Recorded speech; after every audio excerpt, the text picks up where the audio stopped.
Hello guys, and welcome back to another video on my channel. Now today's video, it is another episode of Talk of the Hatters. In today's episode we will talk about the 4-0 home win against Preston, the defence problems which we currently have at the club, and also our next game against Hull away from home. So let's talk about that 4-0 Preston win and what a result it was. It was a fantastic performance. I don't think we did anything too special to get the win. I just thought we just worked a bit harder, we did the basics right, and that was more than enough to beat Preston, and it was more than enough to beat Preston very comfortable as well. I didn't think Preston performed at all. I feel like they are a much better side than what they obviously performed. Defensively, they weren't good at all, and, you know, we're going to take it. You know, we needed to bounce back following the 1-0 home defeat against QPR, and we did exactly that, and I'm very happy that we done it so quickly after the defeat against QPR. Now, if we look at the starting 11 that played against Preston, you know, at the back, you can clearly see there were a few changes. You know, Dan Potts and also Kiyose came into the side. And that was because of, you know, Lockyer. I don't know what's happened with him. The same with Naismith. I don't know if it's suspension. I don't know if it's COVID related. I don't know if it's just Nathan just wants to drop him and give him a rest. I'm not too sure. Nothing's really been said, and I haven't really seen anything as of yet. Now, if it was a suspension thing, because they picked up too many yellow cards, then I'm pretty sure we would have seen something online. But the fact that I haven't seen anything suggests to me that this may be an injury concern, possibly, or maybe a COVID-related thing. I'm just not too sure. But despite Dan Potts and Kiyose playing, I thought they'd done extremely well. But then, you know, problems did get worse for us when Burke, it looks like he's pulled his hamstring. You know, he tried to obviously close down the Preston striker, and he's pulled up, and that he's definitely gonna be out for a few weeks. He's not gonna be ready for the next game against his former side Hull because of that injury which he's picked up against Preston. It's 100% he's not gonna be playing the next game. I'll be godsmacked if he is. You know, it's unfortunate because he's playing well at the moment. You know, we're keeping clean sheets, we are defending well at times, and yeah, unfortunately, you know, he's going to miss the next few games. Hopefully we can get him back before the season ends, you know, because we're going to need him if we are going to try and push into those playoff places. We are now in those playoff places after the win against Preston, so, you know, fingers crossed he recovers back quickly. But I thought when he went off the pitch, we changed. Onyewu came on. I love Fred. I love everything about him. I thought he was incredible when he came on. For me, the best player on the pitch. Fred was just amazing. I know Luke Berry got the goals and stuff, but, you know, if you take away the goals which Luke Berry got, Fred for me was next in line. He was so good, you know, causing Preston so many problems.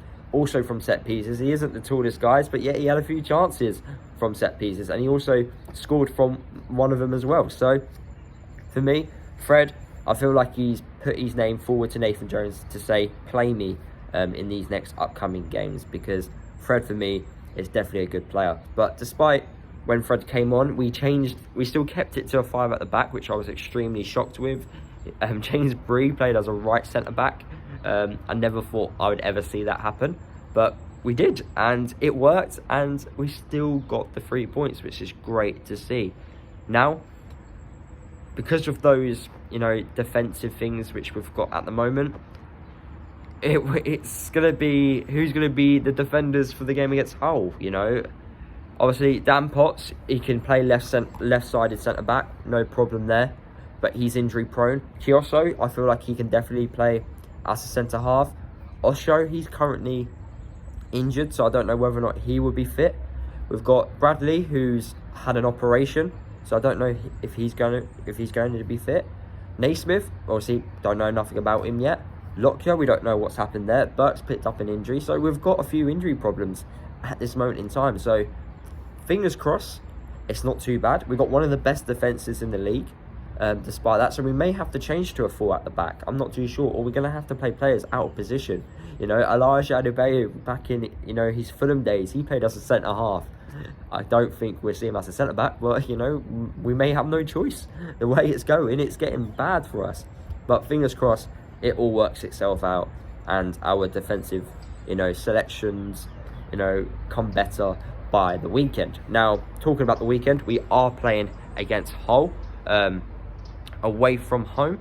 Now, Hull have obviously had new owners halfway through the season, and it's more of a positive vibe around Hull. I feel like they're trying, obviously, their aim this season is just to obviously stay away from those those relegation places. You know, they're down there around the mix. They're not 100% staying up yet, but you know, I feel like they're on the verge to staying up. I feel like they're going to do it this year. I feel like there's much worse teams than them, but Barnsley, they are picking up a few wins, so they are the team to watch out for at the moment with Barnsley. But Hull, as I was saying, you know, new manager halfway through the season. He's obviously implementing his ideas. You know, it's hard for a manager to come in halfway through the season and guaranteed results. Maybe next year it's going to be the season for Hull to push on. But they do have a few players that can cause us problems. And they do have a former Luton player that knows us very well in George Moncur.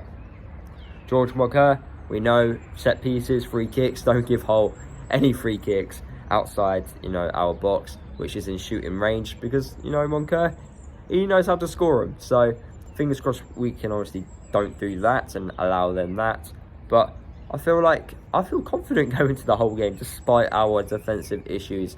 I feel like, you know, if we pick the right team, we do the basics like we did against Preston, work hard, then why not? Why can't we get the 3 points against Hull? Now, we've got much harder games coming up than Hull away. So, if we are going to have an opportunity, and I know it's not the end of the world if we don't get into those playoff places, but if we do want to be in those playoffs, we've got to win. We have to get points away to Hull. We have to. A point, yeah, on paper is not a bad result, but at this point in the season, you know, we're gonna need the win. You got to beat the teams that are nowhere near you in the table and get points against the teams around you in the table. So if we don't get the 3 points away to Hull, you know, we're just allowing teams around us to get their wins against other teams, and then, you know, they replace us in the league. So we need to be on it, and fingers crossed we will be on it. So if we look at the starting 11 that I would pick for the game against Hull, I feel like I wouldn't change much from the game against Preston. I feel like every player warrants a starting place. I feel like Fred deserves to come into the side, so we may have to actually play Fred right wing back, James Bree, Kioso, Dan Potts and Amari Bell as our defenders. It worked against Preston. Would it work against, you know, Hull? We're just going to have to find out. What's my score prediction for the weekend? I'm going to go with a 1-0 away win. We love a 1-0 away win, so I'm going to go with that. Fingers crossed Luton can obviously push on, get these really important 3 points, and yeah, hopefully the defensive problems isn't as bad as we are all thinking right now. But guys, let me know down in the comment section of the video your score predictions for the whole game, your thoughts on the Preston win, and your thoughts on the upcoming game against Hull. Also, let me know if you guys have been told anything about the defensive problems at the club, then please let me know, because I haven't heard anything. And yeah, that is the end of the video, guys. If you did enjoy it, drop a like, subscribe to the channel if you are new, and I'll see you guys in the next video.